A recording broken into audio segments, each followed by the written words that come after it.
राम राम जी साਰਿਆਂ ने। मैं तारा साथी मोहित पुनिया बताम सारा का जॉब टारगेट यूट्यूब चैनल पर एक बार फिर से स्वागत करूँ हूँ। तो भाई आज भाई आप ही इंडियन पॉलिटी मतलब जो भारतीय राज व्यवस्था है इंडियन पॉलिटी के पर्सन कराएंगे। यो इंडिया जीके का टॉपिक है अपना, ठीक है। इंडिया जीके का टॉपिक है जो कि आपका इसका अंदर भी HSSC के पेपर का में भी और HCS का पेपर का ऊपर विशेष जो तरीका जो रहा होगा भाई HCS का पेपर का में भी आवे हैं, HSSC का पेपर का में भी आवे इंडिया जीके के पर्सन, ठीक है। और भी जो अगर CET होगा तारा उसका में भी आऊंगे। तो सारे के सारे पर्सन मोस्ट इंपॉर्टेंट है। टॉप सेलेक्टेड 20% लेके आया हूं मैं, 20 क्वेश्चन जो कि आपके अलग अलग एग्जाम्स के अंदर आए हुए हैं, बार बार रिपीट होते हैं, ठीक है। तो पहला प्रश्न क्या है भाई, हरियाणा सरकार के संसदीय स्वरूप का विचार कहां से लिया गया है। 4 ऑप्शन दिए गए, आप लोगों को ये बताना भाई। जैसे कि मैंने आप लोगों को कुछ दिन पहले वो मतलब थ्योरी वाली वीडियो करवाई थी, ठीक है, आप लोगों ने देखी होगी इंडिया जीके की। तो उसके अंदर मैंने सारे के सारे बताए थे भाई अपने संविधान का मतलब कौन सा पार्ट है वो कहां से लिया गया है, कौन से देश से लिया गया है, ठीक है। जिन साथियों ने वीडियो देखी होगी उनका याद होगा भाई सरकार का संसदीय स्वरूप कहां तक लिया गया है, तो ब्रिटेन से लिया गया है। ऑप्शन नंबर ए करेक्ट हो जाएगा भाई, ठीक है। जिन भी साथियों ने वीडियो देख रखी पाओगे उन सारे का याद पाओगा भाई, करवाया था ब्रिटेन से लिया गया। और ये पर्सन आया उड़ा है CHSL 2015 का मैं, SSC CHSL 2015 का मैं पर्सन आया उड़ा भाई, ठीक है भाई। अगला प्रश्न की तरफ बढ़ा। हाँ, भारतीय संविधान में शामिल नीति निर्देशक सिद्धांत किसके संविधान से प्रेरित हैं। जो नीति निर्देशक जो सिद्धांत हैं ये भारतीय संविधान के अंदर ये कड़ता लिए गए हैं, ये प्रश्न पूछा गया है, ठीक है। तो ये नीति निर्देशक सिद्धांत कड़ता लिए गए हैं। ऑप्शन नंबर ए करेक्ट हो जाए भाई, आयरलैंड से लिए गए हैं, ठीक है। भारतीय संविधान के अंदर जो नीति निर्देशक सिद्धांत है कड़ता लिए गए हैं आयरलैंड, तो ये प्रश्न भी करवाया था तरती। अगला प्रश्न क्या, सार्वभौमिक वयस्क मताधिकार दर्शाता कि भारत एक ऐसा देश है जो है, मतलब कि जो अपना मतलब सार्वभौमिक वयस्क मताधिकार मतलब जो हर एक भारतीय नागरिक को वोट डालने का अधिकार है, ये क्या दर्शाता है, ये प्रश्न पूछा गया है, ठीक है। ये क्या दर्शाता है, भारत एक कैसा देश है, ये प्रश्न पूछा गया है, ठीक है भाई। जो ये सबको वोट डालने का अधिकार, इससे हमें क्या पता लगता है भाई भारत कैसा देश है, तो लोकतांत्रिक। ऑप्शन नंबर ए करेक्ट हो जाए भाई, भारत एक लोकतांत्रिक देश है, ठीक है। इस प्रकार के प्रश्नों के अंदर भाई बच्चे गलत करके आते हैं, क्यों? क्योंकि ऑप्शन ऐसे दे देते हैं भाई, चारों के चारों ऐसे लगे भाई ठीक है, ठीक है, लेकिन सही एक ही प्रश्न होता है।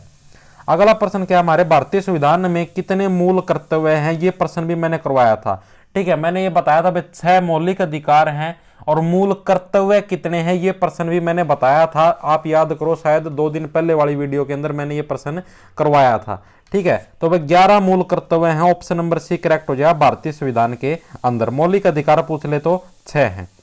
अगला प्रश्न क्या है भाई, भारतीय संसद द्वारा दल बदल विरोधी विधेयक किस वर्ष में पारित किया गया था। मैंने कही थी भाई ये प्रश्न भी पूछा जाने की पूरी संभावना है, ठीक है। यो SSC CHSL 2014 का मैं आयोडा है, CGL 2017 का मैं आयोडा है, ठीक है। यो प्रश्न यो दल बदल विरोधी विधेयक वाला, ठीक है। मना इसकी अनुसूची भी बताई थी मैं, क्या बताना लग रहा है भाई, इसकी अनुसूची भी पूछी जा सकती है भाई, ये कौन सी अनुसूची के अंदर है दो दल बदल विरोधी विधेयक है। ये 10वीं अनुसूची है संविधान की, जो 12 अनुसूची है उनके अंदर से 10वीं अनुसूची के अंदर है।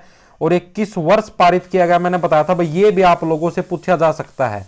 तो भैया 1985 के अंदर पारित किया गया। ऑप्शन नंबर डी करेक्ट हो जाएगा, ठीक है। 10वीं अनुसूची और 1985 के अंदर दल बदल विरोधी विधेयक पारित किया गया था।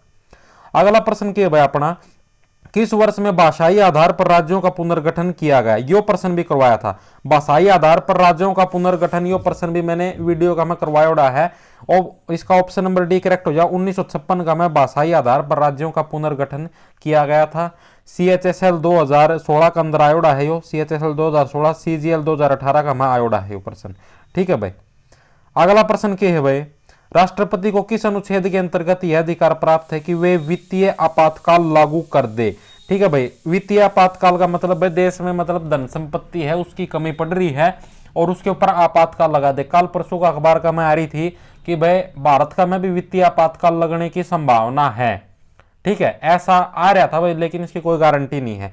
अभी तक भारत में कितने वित्तीय आपातकाल लगे हैं, कोई प्रश्न पूछ ले तो 3 वित्तीय आपातकाल लगे हैं अभी तक, ठीक है। और इसके अंदर क्या प्रश्न पूछा गया भाई, राष्ट्रपति को किस अनुच्छेद के तहत यह अधिकार है भाई कि वे वित्तीय आपातकाल को लागू करें, तो अनुच्छेद 360 के तहत। ऑप्शन नंबर बी करेक्ट हो जाए, अनुच्छेद 360 के तहत राष्ट्रपति जी को यह अधिकार है कि वे आपका वित्तीय आपातकाल को क्या कर दे, लागू कर दे भाई।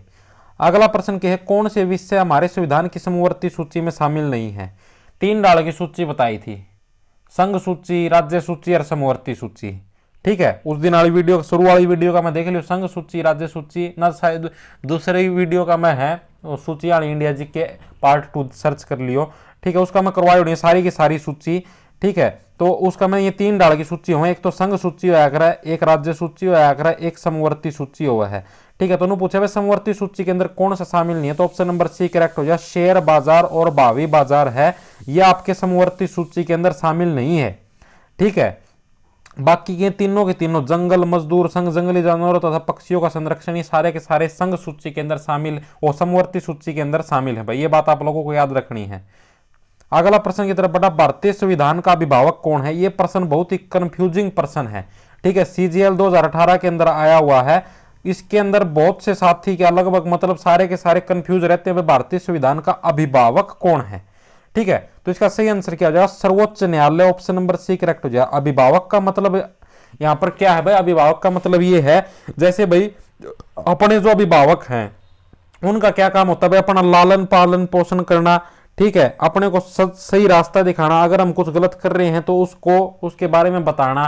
ठीक है, मतलब ये मतलब अपना संरक्षण करना ही अपने अभिभावकों का काम है भाई, अपनी देखभाल करना। ठीक है, तो वही काम सर्वोच्च न्यायालय का होता है। ठीक है, अगर कुछ भी मतलब संविधान के अंदर अगर कुछ भी गड़बड़ी होती है तो आदमी सर्वोच्च न्यायालय के अंदर अपील कर सकता है। ठीक है, तो भारतीय संविधान का अभिभावक कौन है, सर्वोच्च न्यायालय, ये प्रश्न मोस्ट इंपोर्टेंट है, याद रखना आप लोगों को। अगला प्रश्न क्या है, भारतीय संघ में किसी राज्य को सम्मिलित करने का अधिकार किसे है। अगर भारत का जो संघ है, मतलब संघ का मतलब समझते होगे, तो हम जो भारत जो देश है इसका मैं अगर किसी राज्य को शामिल करना है, ठीक है, मतलब कोई नया राज्य बनाना है तो इसको सम्मिलित करने का अधिकार किसे है, तो ऑप्शन नंबर बी करेक्ट हो जाएगा, संसद को। ठीक है, ये कोई भी नया कानून बनाना हो, कुछ भी नया सम्मिलित करना हो या हटाना हो, तो सारे के सारे अधिकार संसद को हैं भाई। ठीक है, अगर ऐसा कोई प्रश्न आ जाए तो संसद को इसका आंसर आ जाएगा। CHSL 2017 के अंदर ये प्रश्न आया हुआ है भाई। अगला प्रश्न क्या है भाई, अगला प्रश्न की तरफ बढ़ा है, भाषाई आधार पर गठित भारत का प्रथम राज्य था। मोस्ट इंपोर्टेंट प्रश्न है, बहुत बार रिपीटेड प्रश्न है ये, भाषाई आधार पर जो प्रथम राज्य कौन सा था। CHSL 2013 का मैं आयोडा है। ठीक है, 2013, 2016 और CGL 2018 3 बार आयोडा है, बहुत बार रिपीटेड प्रश्न। और भी पेपर का मैंने देखा, HSSC का मैं भी आयोडा है बहुत बार। भाषाई आधार पर गठित भारत का प्रथम राज्य था, कौन सा राज्य था, तो भाई Andhra Pradesh, option number D correct हो जाए, आंध्र प्रदेश है वो भाषाई आधार पर गठित भारत का प्रथम राज्य था। ये बात आप लोगों को याद रखनी, मोस्ट इंपोर्टेंट प्रश्न है भाई। भारतीय संविधान में कितने प्रकार की आपातकालीन व्यवस्थाएं हैं, मतलब भाई कितने प्रकार के आपातकाल लग सकते हैं, जैसे कि अभी मैंने बताया था वित्तीय आपातकाल या फिर और इस प्रकार के भाई 3 आपातकाल लग सकते हैं, ऑप्शन नंबर बी करेक्ट है। ठीक है भाई, 3 प्रकार के आपातकाल लग सकते हैं, तो कितने प्रकार की आपातकालीन व्यवस्थाएं हैं, 3 प्रकार की। अगला प्रश्न क्या है भाई, भारत में संविधान संशोधन की शुरुआत कर सकता है, मतलब संविधान संशोधन करना मतलब संविधान के अंदर कुछ भी परिवर्तन करना है तो इस बात की शुरुआत कौन करेगा, यो प्रश्न पूछा गया है, बहुत बार रिपीटेड प्रश्न है और कंफ्यूजिंग प्रश्न है। लोग इसके अंदर राष्ट्रपति करके आते हैं, ठीक है, और संसद, इन दो के अंदर कंफ्यूज रहते हैं। ठीक है, कई ऐसे सोचते हैं इसके अंदर राष्ट्रपति है, कई ऐसे सोचते हैं संसद है, लेकिन करेक्ट आंसर आपका संसद है, ऑप्शन नंबर बी करेक्ट हो जाएगा।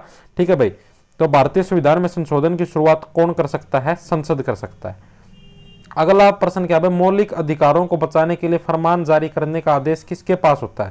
भाई कोई भी मौलिक अधिकार है, जैसे कि भाई किसी भी व्यक्ति को बोलने का अधिकार है, स्वतंत्रता का अधिकार है, तो इस प्रकार के अधिकारों को बचाने के लिए मतलब किसी भी व्यक्ति अगर इस प्रकार के अधिकारों का हनन होता है, ठीक है, तो उनके बचाने के लिए कौन आदेश जारी करता, कौन फरमान जारी करता है, इसके अंदर भी कंफ्यूजिंग स्टेट पैदा रहती है इस प्रश्न का में भी, तो ऑप्शन नंबर सी करेक्ट हो जाए। सर्वोच्च न्यायालय और उच्च न्यायालय हैं, ये आपके मौलिक अधिकारों को बचाने के लिए फरमान जारी करते हैं भी। अगला प्रश्न क्या है, भारतीय संविधान में संविधान संशोधन की प्रक्रिया का आधार है। 4 ऑप्शन दिए गए। भारतीय संविधान में जो संविधान, अगर कोई भी संविधान उसके अंदर अगर हमें संशोधन करना है मतलब कुछ परिवर्तन करना है तो उसकी प्रक्रिया का जो आधार है वो हमने कहां से लिया है, मतलब कौन से देश के संविधान से लिया, पहली वीडियो का मैं करवाया है, तो ऑप्शन नंबर ए करेक्ट हो जाए। दक्षिण अफ्रीकी संविधान के अंदर है ये प्रावधान संविधान संशोधन वाला, ठीक है, वहां से अपने ने लिया है। अगला प्रश्न क्या है, सर्वोच्च न्यायालय की स्थापना हुई है, जो सर्वोच्च न्यायालय है इसकी स्थापना किसके द्वारा हुई है, यह प्रश्न पूछा गया है। ये भी मोस्ट इंपॉर्टेंट पर्सन है, रिपीटेड पर्सन है बार बार, लेकिन इसके अंदर भी कंफ्यूजिंग स्टेट है। तो संविधान द्वारा ऑप्शन नंबर ए करेक्ट हो जाए। सर्वोच्च न्यायालय की स्थापना किसके द्वारा हुई है? संविधान के द्वारा हुई। अगला प्रश्न केवल चुनाव प्रचार के लिए राष्ट्रपति पद के प्रत्याशी को कितने दिनों का समय मिलता है? यह प्रश्न भी मोस्ट इंपॉर्टेंट है, बहुत बार रिपीटेड है, सीजीएल सीएचएसएल हर एक एग्जाम के अंदर बार बार आया है। चुनाव प्रचार के लिए राष्ट्रपति के पद के प्रत्याशी को कितने दिनों का समय मिलता है? तो 2 सप्ताह का समय मिलता है भाई। राष्ट्रपति पद का जो भी प्रत्याशी होगा भाई वो 2 सप्ताह के लिए चुनाव प्रचार कर सकता है। अगला प्रश्न क्या है भाई? धन विधेयक पेश किया जाता है, जो धन विधेयक है वो कहां पर पेश किया जाता है? ये प्रश्न पूछा गया भाई। ठीक है, जैसे कि अलग अलग प्रकार के विधेयक होते हैं, तो इसी प्रकार धन विधेयक। तो भाई इसका सही आंसर क्या हो जाएगा आपका? केवल लोकसभा में। ये प्रश्न भी बहुत से साथी गलत करके आते हैं। धन विधेयक कहां पर पेश किया जाता है? केवल लोकसभा के अंदर धन विधेयक को पेश किया जा सकता है। अगला प्रश्न क्या है भाई? लोकतांत्रिक संस्थाओं के विकास के लिए कौन सा कारक आवश्यक है? 4 ऑप्शन दिए गए भाई। लोकतांत्रिक जो संस्थाएं हैं, मतलब जो भी अपना लोकतंत्र से जो शासन चलने लग रहा है, इसके विकास के लिए कौन सा कारक आवश्यक है? ये प्रश्न पूछा गया है। तो भाई व्यक्तिगत अधिकारों के प्रति सम्मान, ऑप्शन नंबर ए करेक्ट हो जाएगा। मतलब जो भी व्यक्ति के अधिकार हैं उनके प्रति सम्मान होना चाहिए, तभी लोकतंत्र का विकास होगा। ठीक है, अगर सरकार है, अगर वो जनता के अधिकारों का सम्मान नहीं करेगी, उनके ऊपर अगर सरकार अपने वो चलाए, अपने शासन अपना रूल चलाए, उनकी बात ना माने, तो वो लोकतंत्र का विकास नहीं होता उसके अंदर। ठीक है भाई। अगला प्रश्न क्या है? भारतीय संविधान का अनुच्छेद 32 इस भाग द्वारा प्रदत्त अधिकारों के परिवर्तन के लिए उपचार किससे संबंधित है? जो अनुच्छेद 32 है ये किससे संबंधित है? भारतीय संविधान का। यह प्रश्न पूछा गया इसके अंदर अपने से। ठीक है भाई, तो इसका करेक्ट आंसर क्या हो जाएगा? जैसे अनुच्छेद 32 के अंदर दे क्या रखे भाई? इस भाग द्वारा प्रदत्त अधिकारों के प्रति के परिवर्तन के लिए उपचार। ठीक है भाई, तो इसका सही आंसर क्या हो जाएगा? ऑप्शन नंबर सी, भारतीय नागरिक के मौलिक अधिकार। ठीक है, अनुच्छेद 32 के अंदर क्या दिया है? भारतीय नागरिक के मौलिक अधिकार। तो ये प्रश्न थे भाई आप लोगों के लिए टॉप सेलेक्टेड, टॉप 20 क्वेश्चन थे इंडियन पॉलिटी के। ठीक है, भारतीय राज्य व्यवस्था के। इससे मतलब इस वीडियो के अंदर से मैं गारंटी लेता हूं आपके कम से कम 5 से 6 प्रश्न तो पक्का आ जाएंगे किसी भी एग्जाम के अंदर, चाहे वो HCS का हो, HSSC का हो, SSC का दिन दे हो, CGL CHSL से आप किसी भी एग्जाम का देते हो, उसके अंदर 5 से 6 प्रश्न आपको पक्का मिल जाएंगे। ठीक है भाई, इस वीडियो के अंदर से। तो सभी को नमस्कार, धन्यवाद।